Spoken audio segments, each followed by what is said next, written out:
warm welcome to this video on learning materials. Together, we will explore why learning materials are important for courses using English as a medium of instruction and how they are designed. You will also reflect on your own materials and start composing or adapting learning materials for your own course as you watch. But let's start with a basic question. What are learning materials?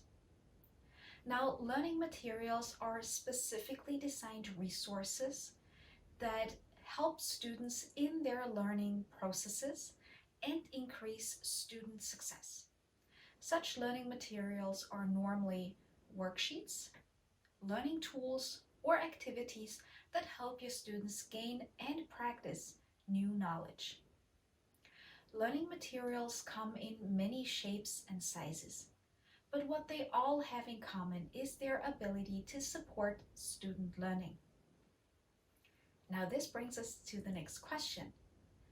Why are learning materials important in general and in particular when using EMI, that is English as a medium of instruction? Learning materials are important because they can significantly increase student achievement by supporting student learning, especially when this learning has to happen in a foreign language, as this is more complex. For example, a worksheet may provide a student with important opportunities to practice a new skill gained in class.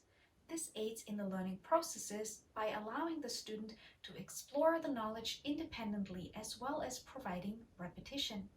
Learning materials, regardless of what kind, all have some function in student learning. We know that repetition and sufficient practice are both considered vital for successful learning processes. Also, we have learned that active learning is key. This means students need to get actively involved and should be placed in situations that allow them to actually independently apply and practice the learned content. For EMI, that is when using English to teach content, the additional burden of the foreign language input requires even more such opportunities for active learning, and learning materials can help there. Learning materials can also add important structure to lesson planning and the delivery of instruction. This is especially true for content taught in a foreign language, where additional structure is even more important.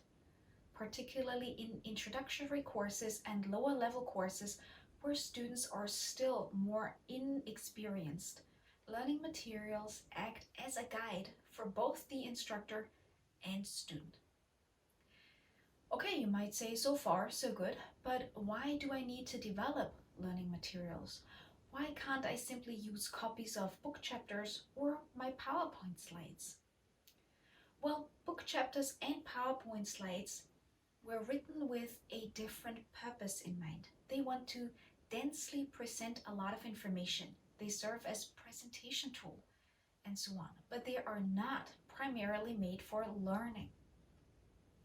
Thus, copies of book chapters or PowerPoint slides, when presented without any further adaptation or structure or didactic tasks, are by far less likely to create meaningful learning impacts in students than materials that offer a variety of assignments that are didactically designed to enhance active learning. There are, of course, many materials available online and in books. However, you can also make your own materials. These have the extra benefit that they are truly tailor-made for your students and your personal situation and liking. Every learning material you develop will be an asset to you when you next teach a similar unit. An investment of time in good learning materials is an investment in good instruction. Let's briefly pause here to reflect on what has been said so far. I have 3 questions for you, and I'd ask you to go over what has been discussed so far and take down your thoughts in writing. You can find these questions as tasks 1 to 3 on your handout. Here we go. First, What would you say defines learning materials? In how far are they different from book chapters or PowerPoint slides? Second, see if you can state at least 3 key reasons why learning materials are of such great importance for courses using EMI or English as a medium of instruction. And third, a minute ago I mentioned that book chapters and PowerPoint slides as such are not considered didactically meaningful learning materials. In how far can such resources become more meaningful as learning materials? Which requirements need to be given to turn them into valuable resources for students? So how can you use your PowerPoint slides? Take some time to reflect on these questions and the content covered so far. Please pause the video while you think and write your answers down and continue once you are ready.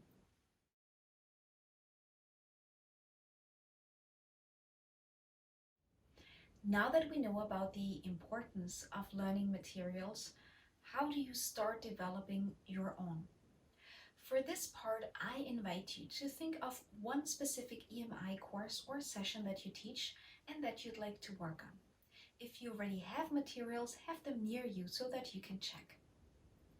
I will now introduce you to a couple guiding questions that help you in the development of your own learning materials, and I ask you to reflect on each of the questions. Answer each question with your specific lesson in mind. Take your answers down on your handout. These are tasks 4 to 8. So when developing your own learning materials, you might want to start off by asking yourself a couple questions. The first question that you might want to ask yourself is the following. What are your learning outcomes for the course and for the materials? So what is it that you really want to achieve? What should students be able to do or know when this session is over? Take a moment to take down your learning outcomes for the lesson. This is task 4A. Pause the video and continue once you are ready.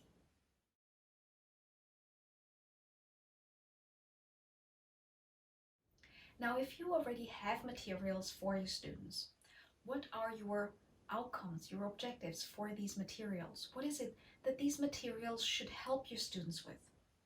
And if you do not have materials, you might want to ask yourself, what do you want to achieve with new resources? What should these materials do for your students? In how far should they help your students?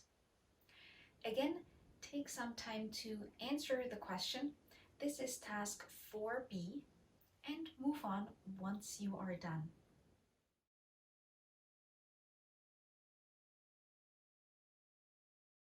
Once we have defined the desired learning outcomes and are clear about the purpose of our materials, we can move on to the next question.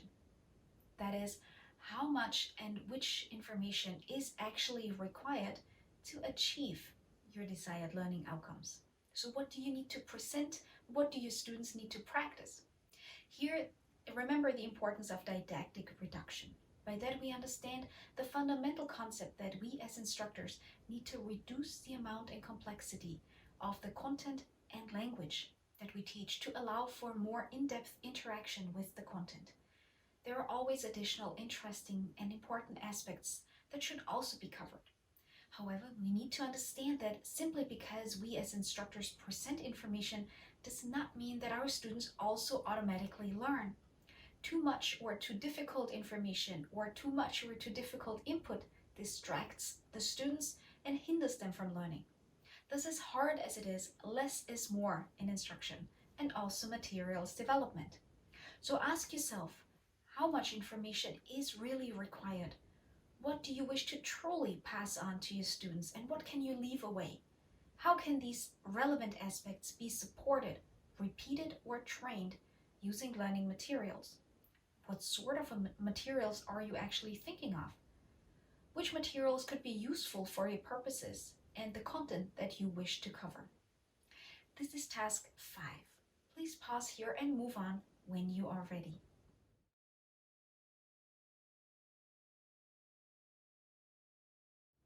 Next, we might look at the context. So how should the materials be used? Would you like to use them for group work or while working alone? While in your session or when your students are at home? Are your students more inexperienced or rather experienced learners? These questions affect how detailed your materials will be and how much information and guidance you provide. Please ask yourself, when, where, and in what setting do you wish to use your materials? And how developed are your students as learners in general? This is task 6. Take down your thoughts and continue once you are ready.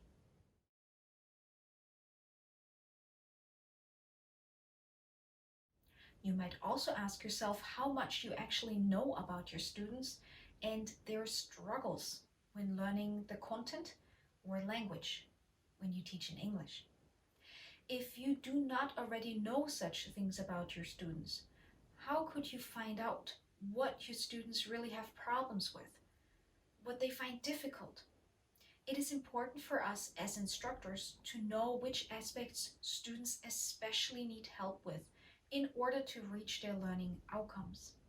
And once you know what your students find difficult, you can fine-tune your materials to work specifically on these aspects. This will make your tasks and your working materials more relevant and motivating for the students. Now, for now, ask yourself the following. In how far are you aware of what your students need to practice? Which aspects should the learning materials focus on specifically to help your students understand and practice, especially the difficult things? Which tasks and which design could be most suitable? Take your thoughts down in task 7 and continue when you are ready.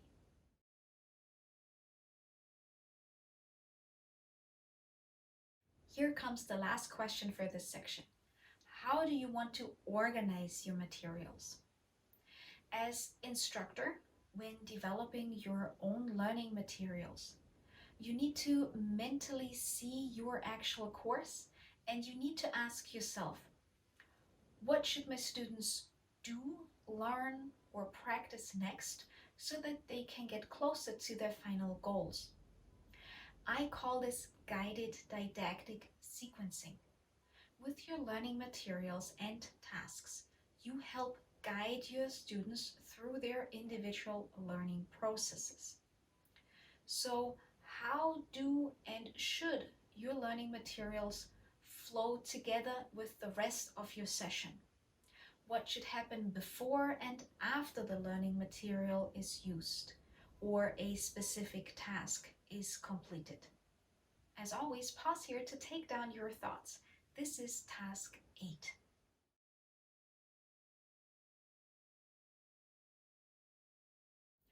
Learning materials should do a couple of things.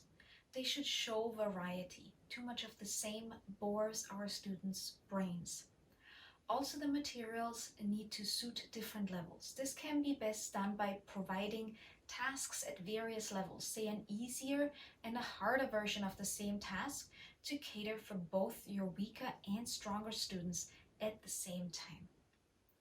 Learning materials need to be relevant, that is, cover content that really matters, and if possible, be enjoyable in one way or another. Learning materials are most useful when they reinforce and build on what the student already knows and can do. So when designing for a particular course or group of students, the main aim is to pitch the materials at the level appropriate for their particular goals and needs, also language-wise.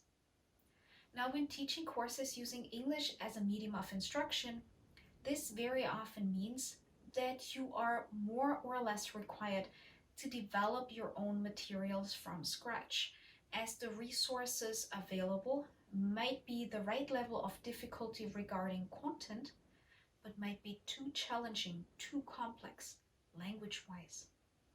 In such a case, there is no way around making the language easier, so adapting the language to the needs of your learners while keeping the level of complexity of the content you wish to cover.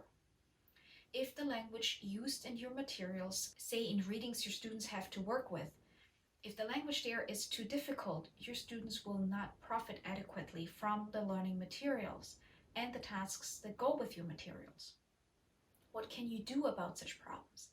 Well, either you reformulate the materials and use simpler language, or at least provide some sort of vocabulary list for your students so that they can check. So there is no way around adapting the level of difficulty of the language to fit your students' abilities and needs if you wish the learning materials to work for your students. Take a moment to reflect on what has just been said. If you already have learning materials that you wish to use, do these resources fulfill the criteria mentioned? Do you see any shortcomings? And if so, in how far can these be improved? And in case you do not have learning materials at the moment, how can you assure to fulfill the criteria mentioned? Take your ideas down for new materials. Please pause here until you are done with your reflection on task 9 and then move on.